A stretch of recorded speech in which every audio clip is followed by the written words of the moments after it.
Sepertinya bayinya akan segera lahir. Dia berencana untuk menyelesaikan masalah di tempat.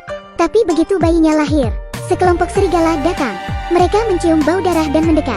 Wanita itu sangat tidak berdaya. Dia mulai meminta pertolongan dari 3 dewa.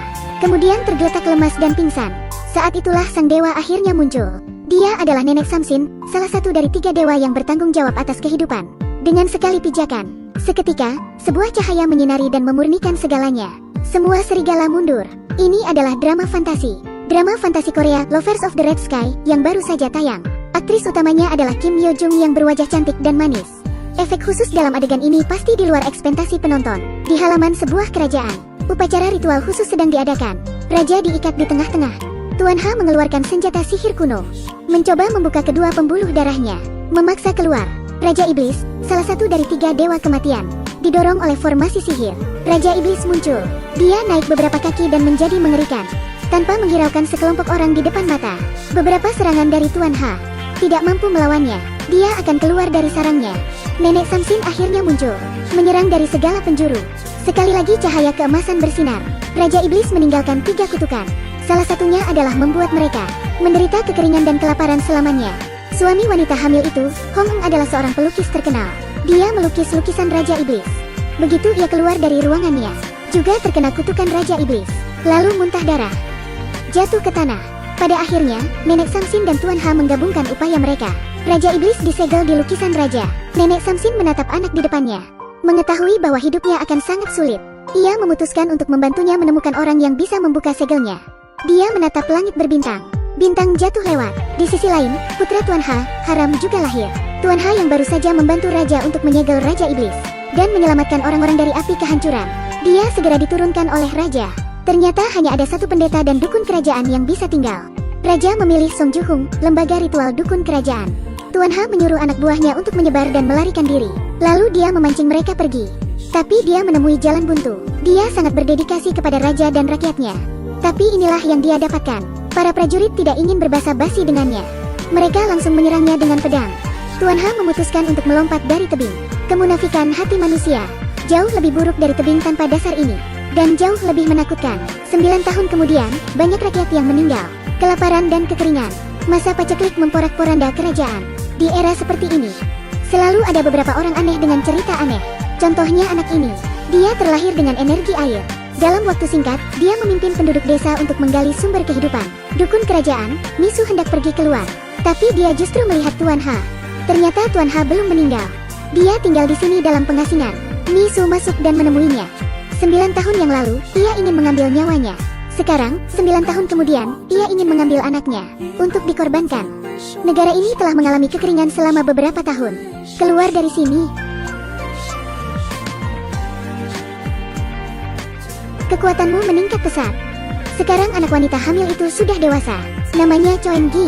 Meskipun suaminya, Tuan Hong, belum mati, tapi dia kehilangan akal sehatnya. Choen Gi terlahir buta. Tuan Ha tidak dapat melawan Misu. Anaknya terpaksa dibawa pergi.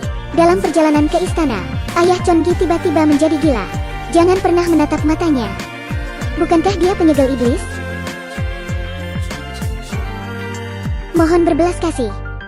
Pada saat itu, Tuan Ha menyadari bahwa dia masih hidup. Dia adalah seorang pelukis terkenal di saat itu, Tuan Hong. Di waktu hendak berbicara, keduanya menyuruh anak-anak mereka keluar untuk bermain. Choen Gi jongkok dan menggambar di tanah. Karena tidak dapat melihat, ia tidak tahu seperti apa wujud dari bintang. Haram memegang tangannya, menggambarkan bentuk bintang untuknya. Ketika mereka berdua melewati pasar, mereka bertemu dengan seorang wanita tua. Dia memberi Haram liontin giok kupu-kupu, mengatakan dia mungkin memerlukannya suatu saat nanti. Tapi menghilang seketika. Dia berkata, dia tidak menyangka akan bertemu secepat itu. Tampaknya pertemuan antara keduanya tidak bisa dihindari. Itu adalah takdir. Mereka lapar, lalu pergi untuk memetik buah persik.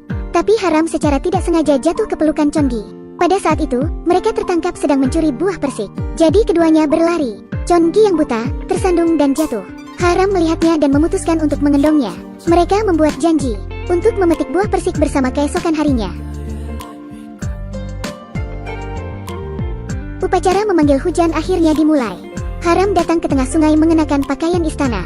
Upacara dimulai di tengah kerumunan. Pada saat itu, langit tiba-tiba menjadi mendung. Tuan Ha menyadari ada sesuatu yang janggal. Ini adalah ritual dengan orang hidup. Mantra. Ternyata mereka hendak mengorbankan anak ini. Di sisi lain, putra kedua raja, Li Ho, tampaknya ia terpengaruh sihir. Dia memiliki keberanian untuk membakar lukisan yang menyegel iblis.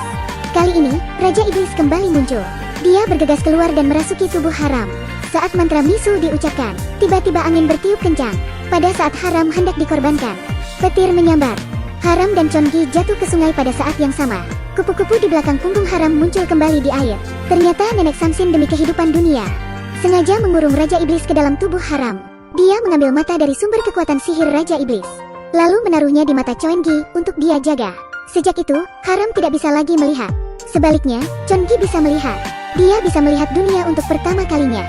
Untuk pertama kalinya, merasakan tetesan air hujan yang jatuh di telapak tangannya. Gadis ini baru saja selesai membantunya melukis karya palsu. Dia ingin pergi, tetapi sebuah pisau ditaruh di lehernya. Dia adalah Chongi yang sudah dewasa. Mengapa kau melakukan ini? Chongi tanpa gugup. Jika kamu mau, ambil saja tanganku. Tapi lukisanmu tidak akan terselamatkan. Chongi memprovokasinya. Pria itu memutuskan untuk membiarkannya pergi. Pada saat ini, terdapat suara langkah seorang pria dari lantai atas. Dia adalah Haram yang sudah dewasa. Tapi dia tidak keluar. Ketika Chongi hendak pergi, dia merasakan ada pria di balik pintu. Ada perasaan semacam deja vu. Ia hendak masuk, tapi diusir keluar. Ternyata Chongi membantu seseorang untuk melukis lukisan palsu untuk pengobatan ayahnya.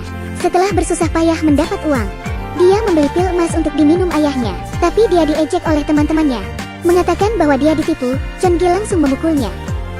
Membicarakan orang di belakang, itu tidak bagus. Pada saat itu, seorang nenek melihat lukisan Tuan Hong. Dia ingin membelinya, tapi dia tidak ingin menjualnya. Dia berbisik di telinga Chongi, "Kamu akan mendapatkan tumpangan dengan tandu." Lalu dia pergi. Benar saja, saat Chongi pulang, mendengar kabar bahwa pil obat itu palsu, jadi bergegas masuk sambil menangis dan bertanya padanya, "Mengapa menipuku?" Keesokan harinya, prajurit menerima laporan dari seseorang tentang lukisan kuno. Mereka mengundang ahli lukis. "Ini palsu. Apa katamu? Bagaimana bisa ada serangga di lukisan? Kertas ini juga dibeli di bagian depan saja. Ada juga tulisan di bawahnya." Ternyata, semua ini adalah ulah Chongi dan teman-temannya. Tujuannya adalah untuk balas dendam. Di sisi lain, meskipun Haram buta, tapi dia sudah menjadi pejabat kerajaan. Ayahnya benar-benar dibunuh raja. Raja bertanya apakah dia ingat ingatannya sebelumnya. Haram mengatakan dia telah melupakan segalanya. Dia menanggung penghinaan selama bertahun-tahun. Ia ingin membalasnya dari belakang. Bagaimana ia bisa melupakan pembunuh ayahnya? Saat ini, Jung yang baru saja keluar dari penjara, tampaknya uang telah mengaturnya. Mereka bergegas mengejar Chongi, ingin memberi perhitungan padanya. Pada saat ini, Haram sedang bersiap untuk meninggalkan kota. Tanpa diduga, Chongi langsung masuk ke tandunya. Pada saat itu, Haram mencium bau yang ia kenal dengan baik. Tapi karena dia buta, dia tidak mengenalinya. Dan karena Chongi buta, saat ia masih kecil, dia juga tidak pernah melihat wajahnya. Tandu pergi jauh dan keduanya berbincang dengan hangat. Tiba-tiba tandu itu bergoyang. Haram tiba-tiba menabrak gadis itu. Saat tangannya menyentuh gadis itu, kupu-kupu di bagian belakang lehernya mulai bersinar. Tandu itu bergetar lagi. Chongi jatuh langsung ke pelukan Haram. Tandu ini benar-benar. Tiba-tiba dia merasa tidak nyaman di sekujur tubuhnya. Dia meminta anak buahnya untuk menghentikan tandu, mengeluarkan Chongi. Tak lama kemudian, di dalam tandu muncul kabut hitam yang tebal, kemudian menerobos keluar. Itu adalah Raja Iblis yang keluar dari tubuhnya. Ini adalah drama Korea fantasi romantis yang baru saja tayang. 2 episode pertama drama ini sangat di luar dugaan. Pemeran utama wanita adalah Kim Yo Jung yang berwajah sangat manis. Adegan ini sangat mengejutkan, efek khusus ini sangat mempesona. Plot dari film ini benar-benar di luar ekspektasi kita.